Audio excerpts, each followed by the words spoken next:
Hello everyone, welcome to the next session, light reflection and refraction. In the previous session, we have seen about the laws of reflection and the basics of reflection. So in this session, we will look into the plane and spherical mirrors, users and basic terms of spherical mirrors. So we will also be looking into the difference between plane and spherical mirrors. So when we say plane mirror, what do you think of? Do we use it daily? Yes, we use it daily. We see ourselves in the plane mirror. Does that have any change? Change in size? No. So, what kind of image do we get? It's a virtual and erect image. Good. When we have a virtual and erect image, it cannot be caught on the screen. And when we move from the mirror, the image also moves from the mirror. But in the case of spherical mirrors, we have convex mirror and a concave mirror. There are two types of spherical mirrors, convex and concave mirrors. What can you see the difference? What difference can you see here? So it is when the light is coming through this mirror, it eventually reflects, but the reflection, it diverges the light. So this is a diverging mirror. Diverging meaning the light rays are made to fall apart. Okay, it is moving away from one point. But if you see in this mirror, concave mirror, it is a converging mirror. It's a converging mirror, meaning that all the light rays coming parallel to the mirror is being focused onto one point. It is coming together in one point. So this is a diverging and a converging mirror. What else the difference can you see? If this is your rough surface, again this is your rough surface here. So this is bulged out. Your convex mirror is bulged out. But if you take your concave mirror, it is curved in. It is curved in. If you take a spoon and you can see both concave and convex, the part where you take your food is your concave. It is curved in, which helps you in taking your food. The other part, the other side of the spoon is a convex mirror. Okay, convex. It is bulged out. Okay. So the concave and convex mirror, one is bulged out, the convex is bulged out, and it is a diverging mirror. And your concave mirror is curved in, and that is a converging mirror. Okay. So with this basic difference, we will now see the uses of this mirrors.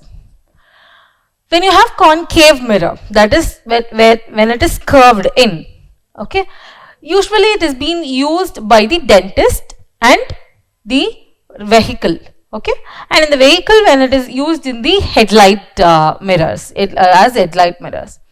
But if you take convex mirror, whenever there is a bend or a blind spot in the road, you use convex mirror to make it visible, okay, more visible. Because when you come by this road, this side of the road, we will not be knowing who comes there or which object comes there, in the curved path. Okay, this is being used in the curved path or even in the blind spots on the roads.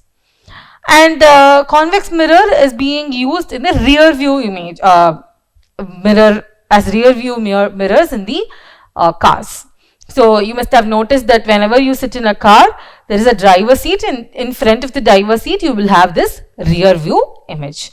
Whatever vehicles or objects coming behind, it can be seen through this rear view mirror by the driver. So now we will move on to the basic terminologies that we need to know before the image formation for a spherical mirror.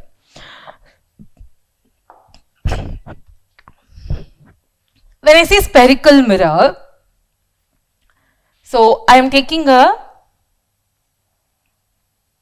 concave mirror, okay, and this is my rough surface.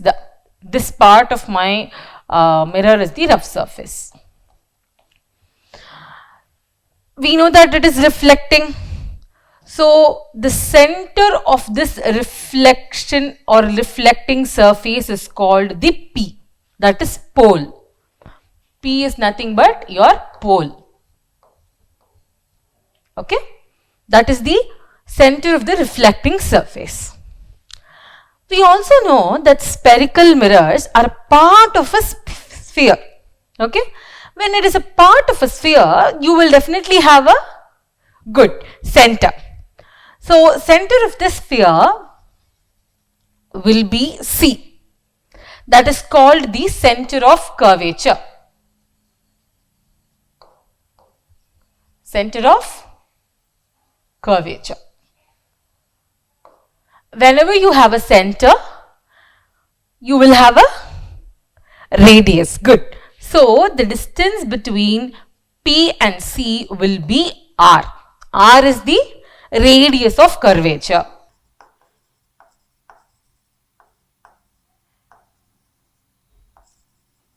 R is the radius of curvature. So it is the distance between pole and the center of curvature. Now, before going to the other terminologies, we'll see a short video and then we'll understand other terminologies as well. So please see this video carefully. This person is making the light rays from the sun to fall on this paper or the cardboard. Can you see after some time, it is in hyperlapse video. So after some time there is smoke coming out of this cardboard. Why? Because the cardboard has been burnt. Okay, it is being burnt by the sun rays which is falling on this cardboard. Can you see the hole? Yeah, can you see the sun rays? So this mirror is a good converging mirror. All the sun, so you can see that he is holding the cardboard and there is a bigger hole here. So all the sun rays, which is in infinity, that is the distance between the mirror and the sun is infinity, but he is making use of this mirror and he is making the sunlight, the sun rays to fall on the cardboard. So when all the sun rays converge, are focused at this point, it has the capacity to burn a paper. Okay. So now when we move on to the next thing, the basic terminology that we studied was pole, center of curvature, the radius, right? Radius of curvature. So now with this converging type mirror, so with the convergence, what we can say is all the sunlight is being focused in one point, right? So when it is focused in one point, that point is called as principal focus. That is the capital F. Principal focus.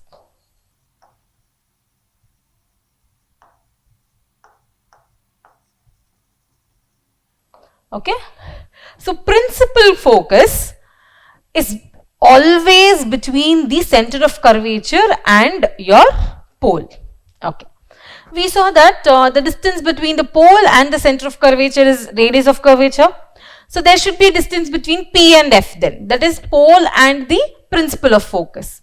So the distance between pole and principal of focus is called focal length. That is small f. We use small f for focal length. Okay.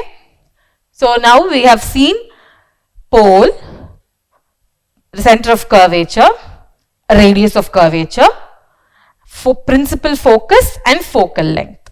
Okay. Now, can you define a relationship between this principal, the focal length and the radius of curvature? If I say radius of curvature is this,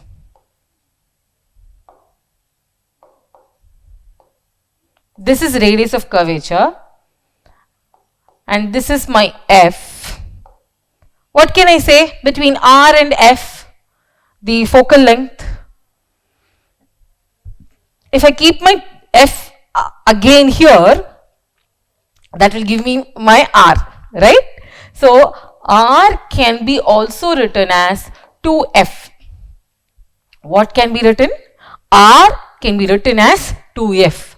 So, r is equal to 2f is a very important relation between radius of curvature and your focal length. So, I hope you are clear with this basic terminologies. Now, we will move on to a problem. Okay. So, the question says find the focal length of a convex mirror whose radius of curvature is 32 centimeter. So, first we will write what is given. Given is nothing but your r. R is 32 centimeter. To find is the focal length. So, to find, we need to find focal length small f. Okay. So, we know the relation between radius of curvature and focal length. So, what is the relation? What is the formula? Good. R is equal to 2f. So, if r is equal to 2f, I can write f as r by 2. Very nice. So, my 32, my r is 32 and 32 divided by 2 will give me 16 centimeter. So, my focal length is 16 centimeter. So, with the definitions of spherical mirror, plane mirror, the difference between the plane mirror and the spherical mirror, the uses and the basic terminologies that we need to identify the spherical mirror and use it in other cases. We have completed this in this session. I hope you are clear with this terminologies and the difference. So, we will meet you in the next session with more on the spherical mirrors. Thank you.